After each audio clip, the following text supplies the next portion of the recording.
Hey everybody, this is Octavio. Let's talk about home loans for 1 minute. Today, I am going to talk about FHA.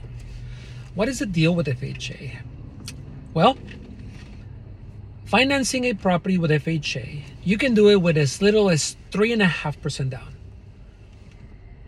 There's other programs you can use FHA with, like College FA. You can do 100% finance, but you still need 3.5% down, where the state of California, College FA, provides a second mortgage for that down payment. So the money for the down payment has to come out of somewhere. So in this case, I'm just gonna talk about regular FHA.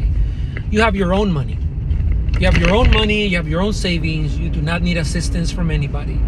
So that would be, believe it or not, that is the best way you can get a financing, because otherwise, if you go into a down payment assistance program, some sort of government assistance, you have to repay the money. You have to repay back the money, sometimes plus interest. Let's say you go into a city program that you can get up to 160, 180,000 sometimes. You have to repay it, and plus you have to share some equity. But again, we're going back. This is a regular FHA. You don't need no assistance. You have your own money. And guess what? If you take advantage of coming in with your own money for down payment, you get the lowest interest rates. Yes, in comparison to down payment assistance, any type of grant, those type of means of getting a down payment. There's always a catch, right? There's always a catch. What can I catch? What kind of catch do they have? Pretty much higher interest rates. You gotta repay back the money. You gotta share some sort of equity. Octavio es un chingón. Interest. But when you're dealing with your own money, you don't have to deal with any of that. You're pretty much, hey, here's my 3.5% down payment.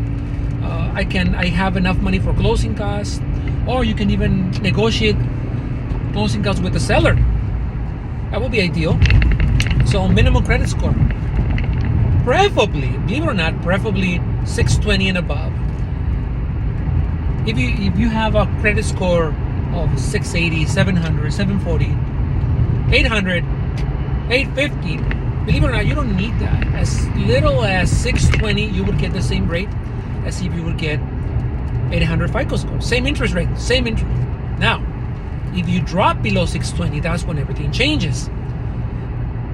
Interest rates, of course. Your down payment is still the same, 3.5% down. But interest rates change in a way that it'll be affected by how low the credit score. I've seen FHA loans out there being done at 500 FICO score, but the rate is an 8% versus a 5.75. You have minimum of 620 credit score.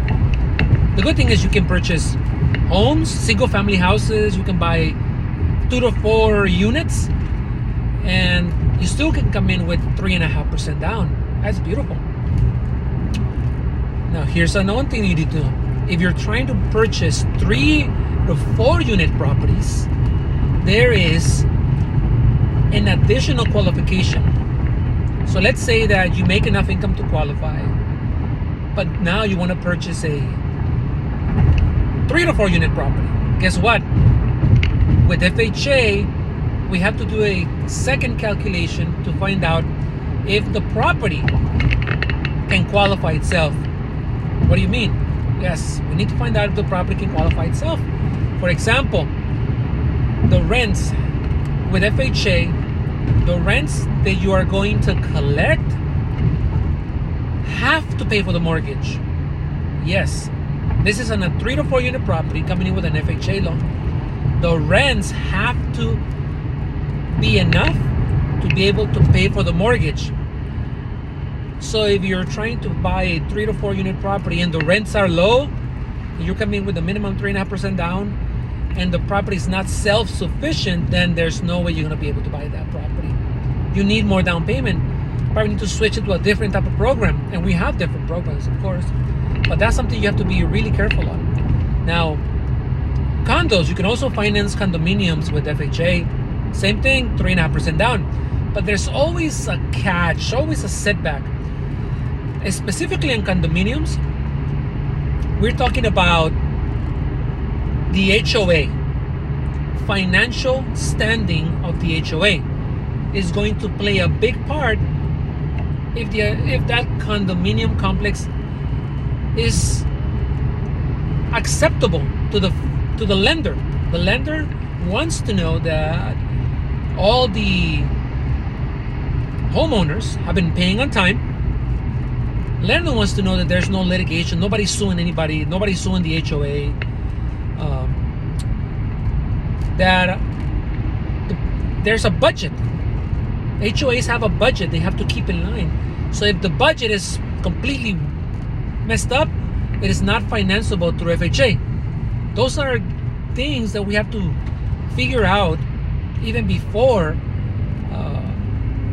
you go into escrow, if possible. Otherwise, you go into escrow and you go through the process trying to buy this condominium, and all of a sudden, surprise, this condominium is not financeable because maybe some litigation against the HOA, maybe there is some budget, the budget is completely negative, and the tenant, the owners are not paying the association dues. That's one of the biggest ones. Sometimes you don't pay the association dues, so everything falls behind. But FHA, definitely a really good program, 3.5% down. And this is the best one. You do not have to be a first-time buyer.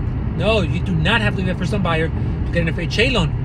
You literally can have a property, but you want to move, for whatever reason you want to move, as long as it makes sense.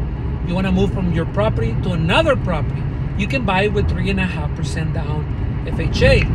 Of course, there's some little rules that we have to follow to be eligible. Otherwise, if the move you want to make doesn't allow you to take a 3.5% down conventional, they'll counter you to a 15% down conventional. I'm sorry, FHA. So we gotta be careful, and we gotta really structure the loans when you are currently have a property and want to buy another property to FHA. It's not impossible, but we do have to keep an eye out so it can make sense. I am going to do another video later on and talk more details about FHAs. Sounds good? This is Octavio. Let's talk about home loans.